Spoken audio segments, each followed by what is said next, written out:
जगातील ख्रिस्ती शास्त्रज्ञ आणि ख्रिस्ती धर्म अभ्यासक यांनी एकत्रित येऊन एक चार्ट बनवलेला आहे.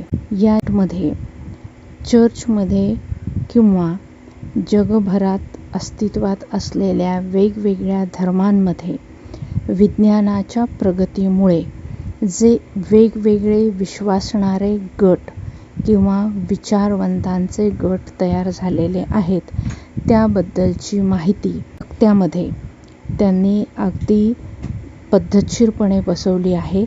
जो पाहिल्याबरोबर कोणकोणत्या प्रकारचे विचारांचे गट चर्चमध्ये, चर्चच्या आजूबाजूला, समाजामध्ये आपल्याला आढळतात हे पटकन ओळखणे शक्य आहे.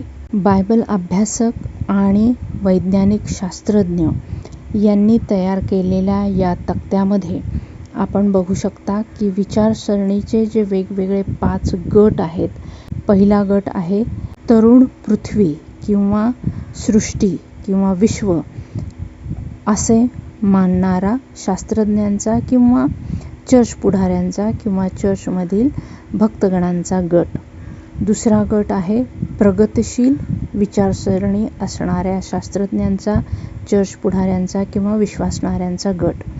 तिसरा आहे उत्क्रांतीवाद मांडणाऱ्यांचा गट. चौथा अज्ञेयवादी गट आणि 5वा नास्तिक गट. या 5 गटांना ओळखण्यासाठी त्यांनी साधारणपणे 7 निकष वापरलेले आहेत. जो विचारांचा गट आहे त्यांचा काय विश्वास आहे हे हा तक्ता समोर ठेवून आपण पाहणार आहोत. याच्यातील पहिला जो विचारांचा गट आहे तो म्हणजे पृथ्वी किंवा विश्व हे अतिशय तरुण आहे असे मानणाऱ्यांचा गट. त्यांचा पहिला जो मुद्दा आहे तो म्हणजे हे जे विश्व आहे किंवा ही जी सृष्टी आहे त्याला जो उद्देश आहे किंवा रचना आहे ते मानतात आणि देव या उद्देशाचा किंवा रचनेचा कर्ता करविता आहे आणि हा उद्देश आणि ही रचना त्याने 6 दिवसात पूर्णत्वाला नेली असे ख्रिस्ती लोक मानतात.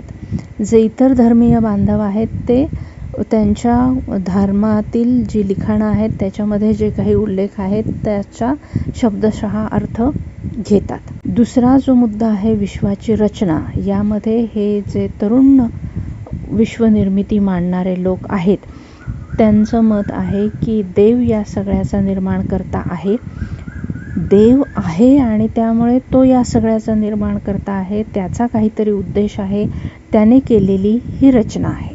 तिसरा जो मुद्दा आहे विश्वाचे वय. याच्याबद्दल हे तरुण शास्त्रज्ञ किंवा विचारवंत म्हणतात की विश्व इनमीन 6000 वर्षाचे आहे. त्यातल्या त्यात पृथ्वीची निर्मिती होऊन साधारण 4000च वर्ष झाली असावीत. सजीव उत्क्रांतीचा जो चौथा मुद्दा आहे तो लक्षात घेतला तर त्यांचं म्हणणं आहे की सजीवांची उत्क्रांती वगैरे काहीही होत नाही, झाली नाही. 5वा मुद्दा देव, विश्वनिर्मिती, जीवसृष्टीशी काय संबंध. तर त्यांचं म्हणणं आहे की देवाचा याच्याशी सरळ सरळ संबंध आहे आणि चमत्कारामधून म्हणजे तो शब्द बोलला आणि अख्खी सृष्टी तयार झाली असा विश्वास ठेवणारे लोक आहेत. देवाचे आणि मानवाचे काय नाते आहे तर त्यांचं म्हणणं आहे की हे वैयक्तिक नातं आहे. वैयक्तिकरित्या परमेश्वर मानवाला ओळखतो आणि त्या मानवाचं देखील देवाबरोबर वैयक्तिक नातंही आहे. ख्रिस्ती म्हणून उत्पत्तीचा पहिला अध्याय. इतर धर्मीय त्यांची धर्मलिखाणं येथे घेतात आणि शब्दशः ख्रिस्ती धर्मातील लोक 6 दिवसामध्ये देवाने सृष्टीची निर्मिती केली असे मानतात. म्हणजे एक दिवस हा 24 तासाचा समजून त्या तासांमध्ये देवाने ही निर्मिती केली असं मानलं जातं. याला जे कारण ख्रिस्ती धर्म अभ्यासक आणि शास्त्रज्ञ देतात ते म्हणजे यहुदी धर्माकडून आपल्याकडे हा विश्वास आला आणि यहुदी धर्मानुसार 6 दिवसच कार्य करायचं आणि 7वा दिवस हा विश्रांतीचा दिवस मानला जायचा. त्यामुळे त्यांच्या विश्वासानुसार अर्थातच जो त्यांचा निर्माणकर्ता परमेश्वर आहे त्याने या आज्ञा दिलेल्या असल्यामुळे परमेश्वराने देखील 7व्या दिवशी विश्रांती घेणं भाग होतं. त्याने ती घेतली आणि त्यामुळे 6 दिवसात या विश्वाच्या निर्मितीचं काम देवाने आटोपलं अशा रीतीची ही रचना असावी असा निकष ख्रिस्ती अभ्यासक आणि वैज्ञानिक मानतात. दुसरा जो गट आहे प्रगतिशील विचारसरणीचा, ते लोक सृष्टीची किंवा विश्वाची जी रचना आहे त्याचा उद्देश आहे एक दिवस म्हणजे दशलक्ष वर्षामध्ये हा उद्देश पूर्णत्वाला गेला, ही रचना पूर्णत्वाला गेली असे मानतात. विश्वाची निर्मिती परमेश्वराने केली, तो त्याचा निर्माणकर्ता आहे, त्याला त्याचा उद्देश ठाऊक आहे आणि त्याचीच ही रचना आहे असे ते मानतात. मात्र विश्वाचे वय हे जवळजवळ 14 अब्ज वर्ष आहे. पृथ्वी साधारण 4 अब्ज वर्षाची आहे असे हा प्रगतिशील गट मानतो. सजीव उत्क्रांती झाली नाही किंवा सजीव उत्क्रांतीवरती त्यांचा विश्वास नाही असे ते मानतात. देवाचा विश्वनिर्मिती आणि जीवसृष्टीच्या संबंधाबद्दल त्यांचे जे विचार आहेत त्यामध्ये बुद्धिसामर्थ्यापलीकडे ही विश्वाची निर्मिती आहे. ग्रह, तारे, सर्व सृष्टी हे मानवाला न समजणारे ज्ञान आहे आणि अब्जावधी वर्षापासून हे घडत आहे. देवाचे आणि मानवाचे वैयक्तिक नातं ते मानतात आणि उत्पत्तीच्या पहिल्या अध्यायाबद्दलचे त्यांचे विचार आहेत की एक दिवस हा साधारणपणे 10 लक्ष वर्षांचा आहे आणि त्या हिशोबाने जर ही निर्मिती पाहिली तर साधारण अब्जावधी वर्षामध्ये परमेश्वराने हे कार्य केले असं ते म्हणतात. म्हणजे एकदम शब्दशः उत्पत्तीचा अर्थ ते घेत नाही, तर साधारण शब्दशः या पुस्तकातील लिखाणांचा अर्थ ते घेतात. तिसरा उत्क्रांतीवादी जो गट आहे तो म्हणतो की निर्मितीला उद्देश आहे आणि रचनाही आहे. विश्वाची निर्मिती करणारा परमेश्वर आहे, त्याने काहीतरी उद्देशाने या सृष्टीची आणि विश्वाची निर्मिती केलेली आहे आणि याचा रचनाकारही तोच आहे. सजीवांची उत्क्रांती हा गट मानतो. सजीव उत्क्रांत होत येथपर्यंत पोचलेले आहेत असा यांचा विश्वास आहे. नैसर्गिक प्रक्रियेमधून देव कार्य करीत आलेला आहे. ही नैसर्गिक प्रक्रिया देवाने या संपूर्ण निर्मितीसाठी वापरली असा विश्वास हे उत्क्रांतीवादी विचारसरणीचे लोक मानतात. उत्पत्तीच्या किंवा बायबलमधील इतर सर्वच लिखाणांबद्दल त्यांचे विचार असे आहेत की एक म्हणजे हे आध्यात्मिक सत्य आहे. दुसरी गोष्ट, पुरातन विज्ञान कसे होते याचा जर विचार केला तर तेव्हाच्या लेखकांनी त्या काळात त्यांना झेपेल समजेल असे विज्ञान लक्षात घेऊन हे लिखाण केलेले आहे आणि त्या काळातील जे कवी होते किंवा लेखक होते त्यांनी त्यांची जी काही बुद्धीची झेप जाईल किंवा कल्पनाशक्तीची झेप जाईल त्या कल्पनाशक्तीला झेपेल असं हे देवाचं सत्य अनुभवून त्यामधून जे अर्थ काढता येतील त्याद्वारे ही काव्यात्मक लिखाणं केलेली आहेत. त्यामुळे त्यांच्या दृष्टीतून ते चुकीचे मुळीच नाहीत, पण आज इतक्या वर्षांनंतर आपण त्याच्याकडे पाहतो तेव्हा त्यांनी त्यांच्या त्या परिस्थितीत हे केलेलं लिखाण आहे हे लक्षात घेऊन आपण त्याचा विचार केला पाहिजे असे मानणारे हे उत्क्रांतीवादी विचारसरणीचे लोक आहेत. चौथा अज्ञेयवादी जो गट आहे त्याचं म्हणणं आहे की माझी आणि देवाची काहीही ओळख नाही, मी देवाला ओळखत नाही, देवही मला ओळखतो किंवा नाही कल्पना नाही. विश्वाची रचना करणारा परमेश्वर आहे असं ते मानतात. 14 अब्ज वर्षाचा काळ विश्वाच्या निर्मितीसाठी गेलेला असणार आणि पृथ्वी साधारण 4 अब्ज वर्षापेक्षा अधिक काळ जुनी असणार. सजीवांची उत्क्रांती झालेली आहे आणि त्याच्यातूनच आज जे सजीव आपल्याला दिसतात हे ते मानतात. नैसर्गिक प्रक्रिया देव वापरत आहे, त्याच्यातूनच परमेश्वराने आजपर्यंतचा निसर्ग पुढे चालू ठेवलेला आहे. ही नैसर्गिक प्रक्रिया अशीच पुढे चालू राहील हा देखील त्यांचा विश्वास आहे. देवाचे आणि मानवाचे नाते याबद्दल त्यांचं म्हणणं आहे की ते व्यक्तिनिरपेक्ष आहे. खरंच परमेश्वर व्यक्तिशः एखाद्या व्यक्तीला ओळखतो किंवा नाही हे ते खात्रीशीर सांगू शकत नाहीत किंवा कदाचित तसं नसावं. मानवाच्या सगळ्या समुदायाकडे एकत्रित समुदाय म्हणून कदाचित परमेश्वर पाहत असेल असे त्यांचे याबद्दलचे विचार आहेत. तर धर्मलिखाण कुठल्याही धर्माचे ते असू देत की ते असंबद्ध लिखाण आहे. त्याचा आणि आपल्या वैयक्तिक जीवनाचा आणि देवाची आणि आपली ओळख असण्याचा काहीही संबंध नाही, अशा प्रकारचे विचार या अज्ञेयवादी लोकांचे आहेत. नास्तिक गट जो आहे त्यांचं म्हणणं असं आहे की देवही नाही, त्यामुळे ही निर्मिती देवाने केली असा म्हणण्याचा प्रश्नच येत नाही. देवच नसल्यामुळे देवाचा याच्या मागे काही उद्देश आहे किंवा देवाने ही रचना केली आहे असेही म्हणण्याचा प्रश्न तयार होत नाही, उत्पन्न होत नाही, निर्माण होत नाही. कारण मुळात देवाचंच अस्तित्व या गटाला मान्य नाही. विश्वाची रचना किंवा पृथ्वीची निर्मिती हा सगळा भ्रम आहे. 14 अब्ज वर्ष हे विश्वाचे वय असावे हे ते मान्य करतात. सजीवांची उत्क्रांती झालेली आहे हे देखील ते मान्य करतात. देवच नाही, त्यामुळे देवाचा आणि विश्वाचा किंवा सृष्टीचा काहीही संबंध नाही. ही सरळ सरळ केवळ एक नैसर्गिक प्रक्रिया आहे असा त्यांचा विचार आहे. देवाचे आणि मानवाचे नाते अर्थातच त्यांना मान्य नाही, कारण देवच अस्तित्वात नाही. कुठलंही धार्मिक लिखाण किंवा उत्पत्तीचं लिखाण हे सगळं असंबंधित आहे, एक प्रकारचा भ्रम आहे, भ्रांती आहे, असे विचार त्यांचे आहेत. हे 5ही गट कशा प्रकारचे विचार करतात आणि साधारण कमीत कमी जी 7 तत्व किंवा मुद्दे, निकष ते यासाठी वापरतात ते मी तुम्हाला यावेळेस सांगितले. हे गट समाजामध्ये सर्वत्र आढळतात.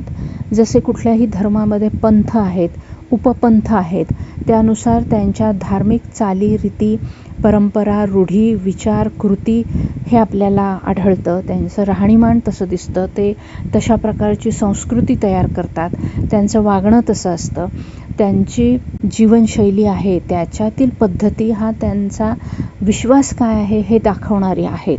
आजबद्दल तो तेव्हाही बोलत होता, आपणही आजबद्दल बोलत आहोत. आज आमचे हे विचार आहेत.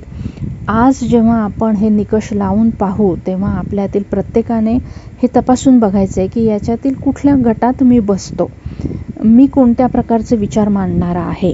आमची आणि देवाची यापूर्वी कधीही ओळख झाली आहे किंवा नाही, आम्हाला तसा अनुभव आला किंवा नाही, अनुभूती हे जे म्हटलं जातं तसं आमचा अनुभव आहे का, देवाने कधी आमच्याबरोबर काही भाष्य केलं आहे का, स्वप्नांमधून किंवा आमच्या वाचनांमधून एखादं नवीन वाक्य, नवीन विचार आमच्यापर्यंत आल्यावरती झटकन आम्हाला जाणवलं आहे का की बायबलमधील या वाक्यांचा अर्थ असा होतो आणि आतापर्यंत मी असा घेत होतो आणि आता मला पटलं आहे की हेच सत्य आहे.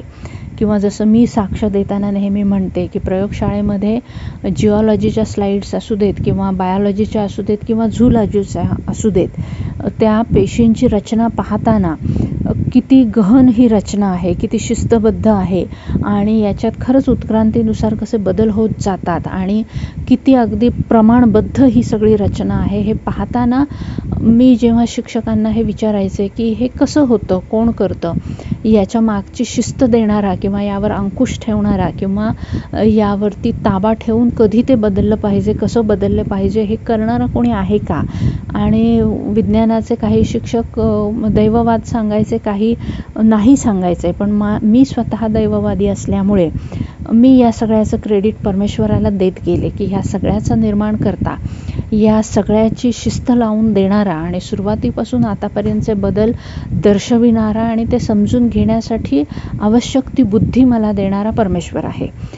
आज माझे हे विचार आहेत. आणखी काही काळानंतर याच्यात बदल होत गेला तर मला माहीत नाही.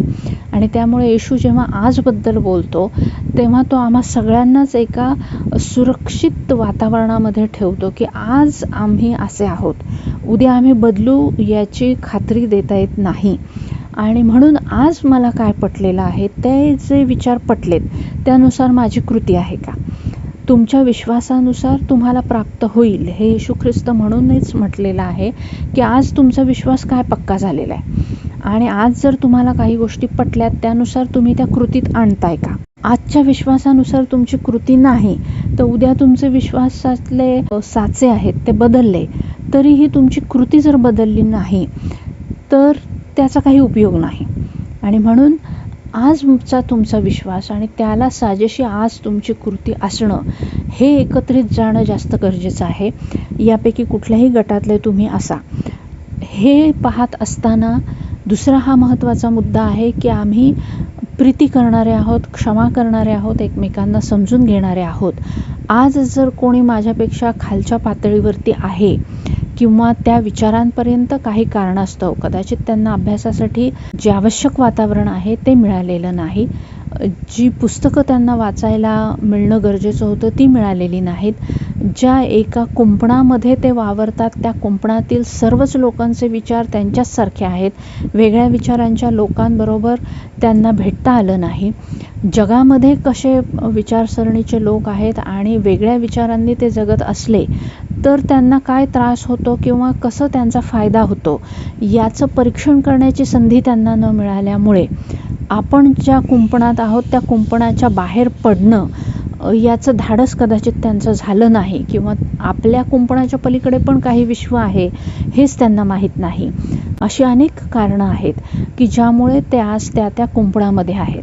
आपणही कदाचित कुठल्या तरी कुंपणामध्ये असू, पण त्यामुळे जे कुंपण आपल्याला आपल्यापेक्षा छोटं वाटतं, कमी दर्जाचं वाटतं, त्या कुंपणातील लोकांची थट्टा करणं किंवा आपल्यापेक्षा वरच्या दर्जाचे लोक प्रगतशील झालेले आहेत, प्रगती पावलेले आहेत आणि आमच्यापर्यंत केवळ आमच्या आडमुठेपणामुळे ती प्रगती पोचली नसेल तरीही खालील किंवा वरच्या गटातील कुठल्याही लोकांना दोष देणं, त्यांची थट्टा करणं, त्यांना कमी लेखणं असा कुठलाही भाग ख्रिस्ती विश्वासणारी व्यक्ती, येशू ख्रिस्ताला ओळखणारी आणि त्या वचनांनुसार चालणारी व्यक्ती किंवा पवित्र आत्म्याच्या सामर्थ्याने पुढे जाणारी व्यक्ती करणार नाही. ती प्रत्येक वेळेस या लोकांपर्यंत आपल्याला जे काही अधिकचं प्राप्त झालेलं आहे तो प्रकाश त्यांच्यापर्यंत पोचावा यासाठी कार्य करणारी असते. केवळ विचारच ती देणारी असते अशी नाही, तर कृतिशीलरित्या त्यांच्या मार्गात काय अडथळे येत आहेत ते दूर करण्याचा प्रयत्न करणारी ही व्यक्ती असते आणि त्यांना समजून घेऊन प्रीतिपूर्ण मार्गाने त्यांना वरच्या पायरीपर्यंत आणण्यासाठी ही व्यक्ती प्रयत्न करणारी असते. त्यासाठी आवश्यक तो अभ्यास करत आहोत का, की केवळ दुसरे वेडे आहेत एवढं म्हटलं आणि काम संपलं, मग आम्ही आमच्या कुंपणामध्ये सुखी आहोत, अशी जर विचारांची सरणी असेल तर त्याला आपण दुसऱ्या भाषेमध्ये नर्मदेतले गोटे म्हणतो की जे बदलणारच नाहीत, त्यांची फक्त झीज होऊन ते नष्ट होऊन जाऊ शकतील, पण त्याच्यामध्ये आपल्याला परिवर्तन दिसणार नाही. तर आम्हाला जर परिवर्तन आपल्यामध्ये पाहायचं असेल तर हा अभ्यास करणं गरजेचं आहे की आम्ही कुठे आहोत, कसं चाललेलं आहे, जगात काय घडत आहे आणि त्या दृष्टिकोनातून आम्ही कोणत्या भूमिकेत गेलं पाहिजे हे समजून घेऊन हे जे गेल्या काही काळापासून बायबल आणि विज्ञानावर आधारित व्हिडिओज मी प्रसिद्ध करत आहेत ते आपण समजून घेणारं असावं ही त्यामागची अपेक्षा आहे. कारण समाजामध्ये विज्ञानाचा उपयोग करणारे, विज्ञानाकडून प्राप्त झालेली लक्झुरियस गाडी, लक्झुरियस मोबाईल हे सगळे वापरणारे लोक अगदी दिसतात, पण त्याचबरोबर बायबलमधला शब्द न शब्द जसाच्या तसा मानायचा आणि कदाचित त्याचा गैरवापर करून महिलांचं स्वातंत्र्य किंवा बालकांचं स्वातंत्र्य किंवा त्यामधून जे काही स्त्री पुरुष आणि मानवतावादी दृष्टिकोन, इतर धर्मियांकडेही बघण्याचा जो मानवतावादी दृष्टिकोन आहे तो मात्र सोडून द्यायचा, अशी जर भूमिका बाळगणारे आपल्याकडचे काही लोक असतील तर मग त्यांना विज्ञान स्वतःच्या सुखसोयींसाठी हवं असतं, पण इतर लोकांचं याच्यातून कल्याण व्हावं असे विचार स्वीकारणारा असावं अशी भूमिका मांडल्यावरती मात्र त्यांना ते नको असतं. तर यामागे त्यांचे काही स्वार्थ आहेत का, यामागे त्यांचा वैयक्तिक काही उद्देश आहे का, की त्यांच्यावरती कुठलं भय किंवा दडपण आहे की ज्याच्यामुळे त्यांनी जर ही भूमिका बदलली तर त्याच्यातून काही नुकसान होणार आहे, असं काही असेल तर आपण तेही समजून घेतलं पाहिजे आणि या लोकांच्या या भीतिमय वातावरणातून त्यांना बाहेर काढण्यासाठी आपल्याला जे काही करता येईल ते आपण केलं पाहिजे. ज्या लौकिक अर्थाने त्यांच्या गरजा असतात त्याही भागवण्यासाठी प्रत्येकाने पुढे येणारं असलं पाहिजे. अर्थात पुन्हा येथे हाच मुद्दा येतो की देवाला आम्ही कशा दृष्टीतून ओळखलं आहे तेव्हाच हे ठरेल की आमच्याकडे जे आहे आणि मला पुरल्यानंतर जे उरतं त्याचं शेअरिंग मी दुसऱ्याबरोबर करतो का, ते जे गरजवंत आहेत त्यांच्यापर्यंत पोचवण्यासाठी मी कष्ट घेतो का, की माझ्याकडे पूर्वी जे होतं ते आता आणखी कित्येक पट कसं वाढेल एवढंच बघण्याचा आमचा जर दृष्टिकोन असेल तर खरं तर जे दैववादी लोक आहेत त्यांनी स्वतःला दैववादी म्हणू नये, कारण देवाने आम्हाला बायबलमधून हे शिकवलं आहे की इतरांवरती प्रेम करून इतरांच्या अडचणी दूर करणारे आम्ही असलं पाहिजे. तर असे जे काही वेगळे वेगळे अगदी मूलभूत मुद्दे आहेत आपण स्वतःला लागू करून या तक्त्याद्वारे तपासून पाहायचे आहेत आणि यापैकी मी नक्की कोण आहे हे पाहायचं आहे. आपण सर्व हे जाणतो की जगात भोंदूगिरी करणारे, खोटे मुखवटे धारण करणारे, लबाड असे खूप लोक आहेत. फार कमी लोक हे सत्यवादी आहेत, प्रामाणिकपणे पुढे जाणारे आहेत. या तक्त्याचा उपयोग करून स्वतःला बदलवू इच्छिणारे जे लोक आहेत ते प्रामाणिक आहेत असं आपण म्हणूया. पुन्हा एकदा विनंती आहे की कुठलंही अर्थसहाय्य नसताना हे व्हिडिओ आम्ही करत असताना आपण निदान इतरांपर्यंत शेअर करणं, कुटुंबातील किंवा मित्रपरिवारातील लोकांना ते सबस्क्राईब करायला सांगणं, याला कुठलाही पैसा लागत नाही. तेवढं तरी आपण लोकांपर्यंत योग्य प्रकाश पोचावा आणि त्यांनी स्वतःची काय ओळख आहे हे समजून घेणारं व्हावं, म्हणून हे व्हिडिओ अनेकांपर्यंत पोचवण्यासाठी आम्हाला सहाय्य कराल अशी अपेक्षा बाळगतो. परमेश्वराचा आशीर्वाद तुम्हा प्रत्येकाबरोबर असो. धन्यवाद.